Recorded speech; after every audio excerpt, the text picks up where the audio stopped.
Bulldog star Ugle-Hagan has taken his biggest step yet in returning full-time to the kennel. Trent Neese joins us live now from the newsroom. Trent, you're out there this morning. How did he look on the track?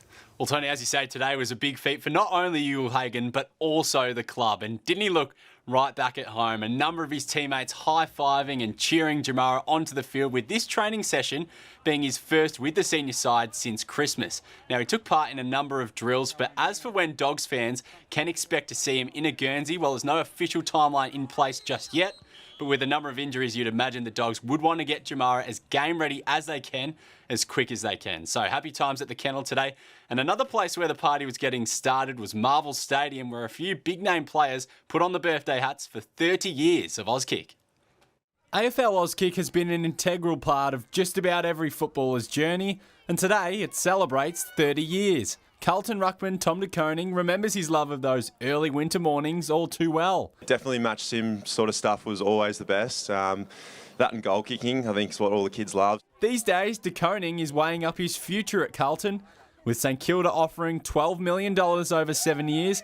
Impending contract talks won't exactly be a piece of cake. My main focus right now is playing round one against Richmond and waiting for that first bounce. So that's where my head's at, and everything that's happening behind the scenes between my manager and the club. Teammate Charlie Curnow's doubt for the opening rounds means that De Koning may adopt a new role. We'll see what happens. I'm not sure the dynamics. We've got a few practice matches to figure that out, and then we'll go from there. Harry Sheasel is another who lapped up Auskick as a junior. Yeah, I think I was about 5 or 6 down in Caulfield South early on a Saturday morning. And after another pre-season at Arden Street, the 20-year-old has high hopes heading into Saturday's first practice match against Melbourne. I think it's definitely time that we can start climbing the ladder.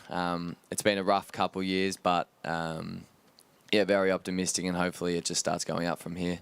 At Glenroy, it was fun in the sun for a bunch of young Bombers. Happy birthday to you! Mason Redmond confident Essendon can continue its form from the practice match against the Western Bulldogs into the regular season. Yeah, I think it was a good hit out for the boys, and we're able to get through pretty unscathed, and yeah, pretty happy with what we saw. Trent Neese, 9 News.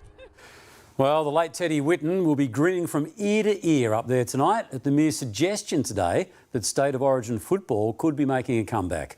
Chief Football reporter Tom Morris joins us live now from League headquarters. Tom, I'd love to see it back, but what's the likelihood of that happening?